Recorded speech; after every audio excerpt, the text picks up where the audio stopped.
Ustazah. Jadi bullying itu maksudnya apa? Mangga Ustazah. Iya, jadi bullying atau perundungan gitu ya. Orang sering juga memang bingung antara ini sudah masuk kategori bullying kah, ataukah ini adalah sebuah kenakalan anak-anak yang biasa kah, atau kemudian oh ini sudah masuk dalam sebuah kejahatan gitu misalkan ya. Nah, kalau kalau kita mau melihat bullying ini dari beberapa karakter yang harus melekat padanya, itu paling tidak ada 3 karakteristik. Sesuatu kenakalan atau suatu kejahatan itu tuh kita katakan sebagai sebuah bully, tindakan bully atau perundungan.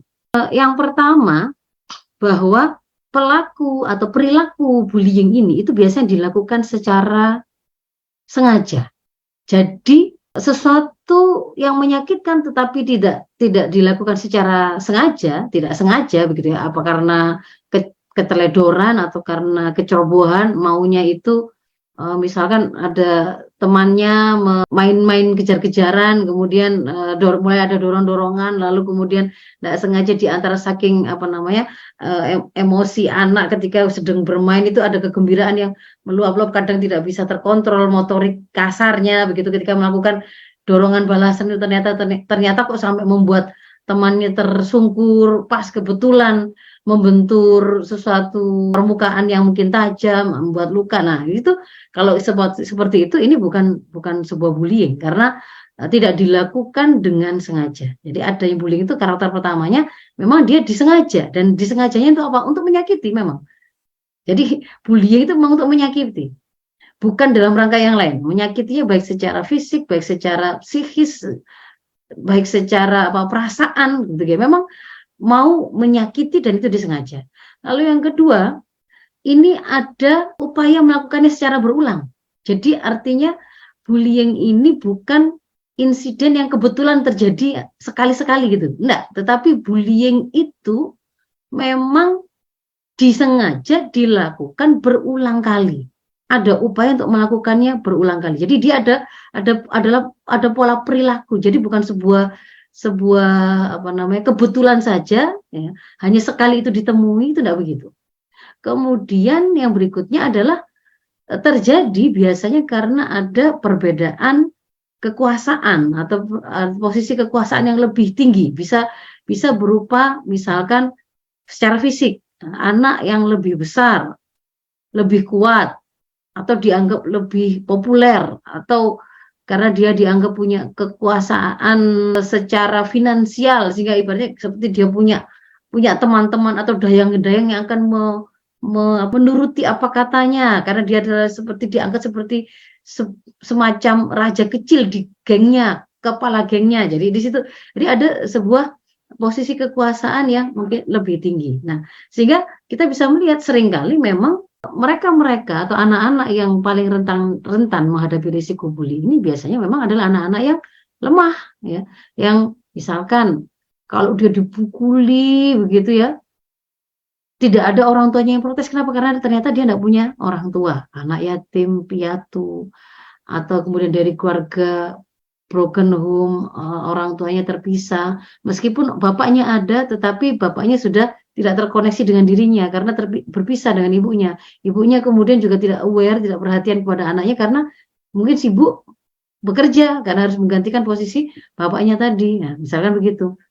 Anak-anak dari keluarga yang termarginalkan ya, miskin, berpenghasilan rendah, yang kemudian mungkin dari tampilannya itu kemudian menjadi bahan bullying apa karena bajunya yang banyak jahitan kah, atau sepatunya yang mungkin terbuka gitu ya lemnya, atau kemudian baju yang nggak pernah ganti, atau dia nggak punya buku. Nah, seterusnya itu bisa menjadi juga rentan mengalami bullying.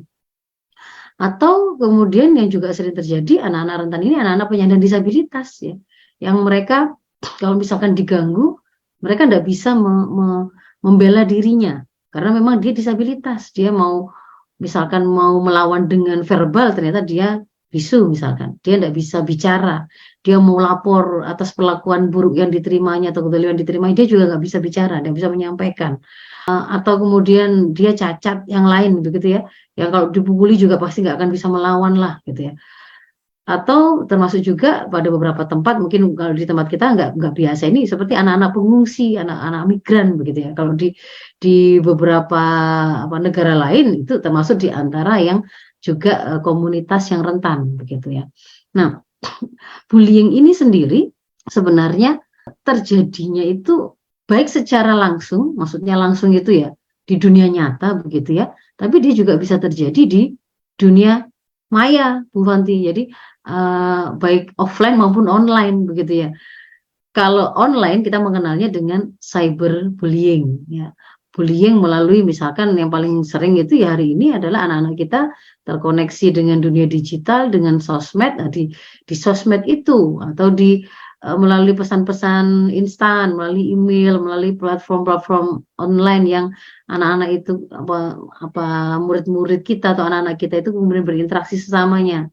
Bullying itu bisa berupa bullying yang sifatnya verbal, mulai dari misalkan hinaan gitu ya, hinaan yang sifatnya fisik, warna kulitnya, wajah yang banyak jerawatnya, atau kecacatan yang dia miliki ya, sifatnya fisik, atau kemudian tampilan-tampilan yang melekat pada dirinya tadi, misalkan ya tadi sepatunya, bukunya, bajunya dan seterusnya.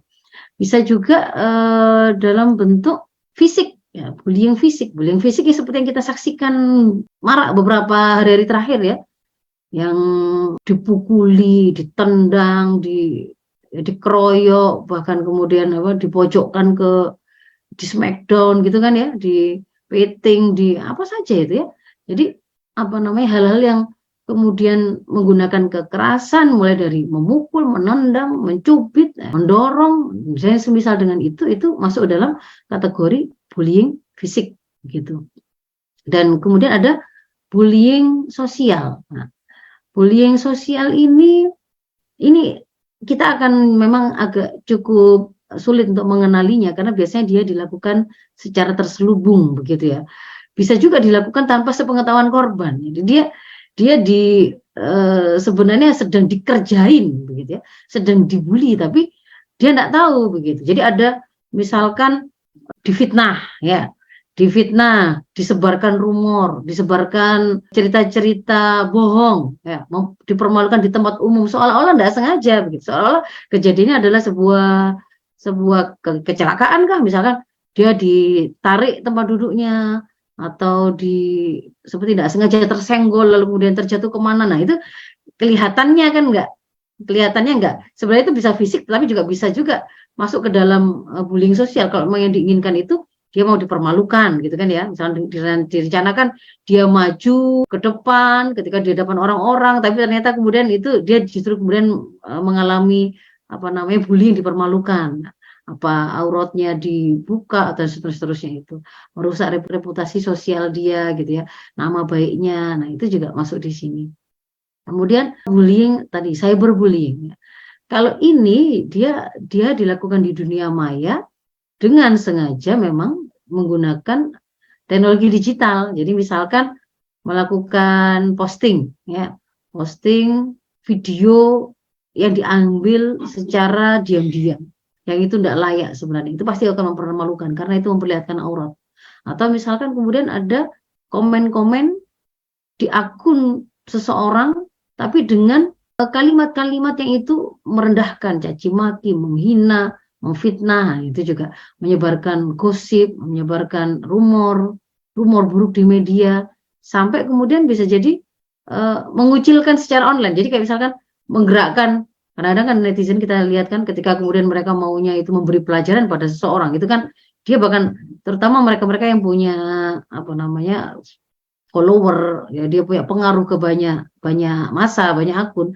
Kadang-kadang kan mereka itu sering silakan para netizen yang budiman kalau mau silaturahim ke sini gitu. Langsung diberi link akun tersebut untuk kemudian diundang melakukan cyberbullying. Karena di situ kemudian karena dianggap ada yang tidak cocok dengannya, lalu kemudian dia membuat sebuah rumor seolah-olah si akun ini adalah pelaku kejahatan tertentu, lalu dia mengundang orang-orang lain untuk menghujatnya gitu kan ya, secara online, yang itu kemudian ada jejak digitalnya, orang bisa melihat sampai seolah-olah orang yang kemudian mengalami cyberbullying ini sekalipun tidak secara fisik begitu kan, dia bahkan karena di dunia digital itu bisa bisa menyebar tanpa batasan begitu kan ya, seolah-olah dia merasa sudah tidak ada lagi di dunia ini tempat bagi dia untuk punya muka gitu, karena sudah dipermalukan dimanapun, sehingga akhirnya juga nggak jarang ini membawa kepada